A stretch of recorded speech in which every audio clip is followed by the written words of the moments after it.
We have in-depth coverage of the East Coast earthquake. It's been more than a century since Rhode Islanders have experienced an earthquake this strong. Tonight we are taking a closer look at why some people felt the ground shake and others did not. Eyewitness News reporter Tim White spoke to experts at the University of Rhode Island. He joins us now live in North Kingstown with the South County Mobile Newsroom.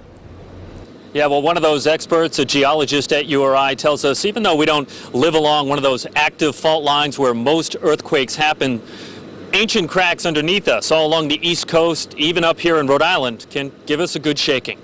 On the ground, I don't expect the ground. Earthquake experts say don't be alarmed by what happened in Virginia. The reason we don't get a lot of earthquakes is because we don't live on the edge of one of these plates. Dr. Dan Murray, a geologist at URI, says we live far away from fault lines that cause damage, but it wasn't always that way. The red lines on this map of Rhode Island show old, dormant fault lines. If Rhode Island were to be squeezed a little bit, you might reactivate one of these faults. And you think that's maybe what happened in Virginia? That would be our best guess, yes.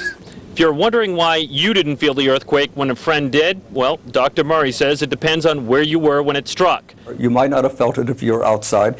If you're in a tall building whose foundation was rooted on bedrock, then as that bedrock shook from the earthquake far away, then you were most likely to feel it. Did you feel it? I did not. Are you jealous? I am jealous. I would love to. Murray says the quake that happened in Virginia was the largest one we've felt on the East Coast in the last 100 years, which may explain why a quake of any magnitude can easily rattle our nerves. Live from the South County Mobile Newsroom, Tim White, Eyewitness News.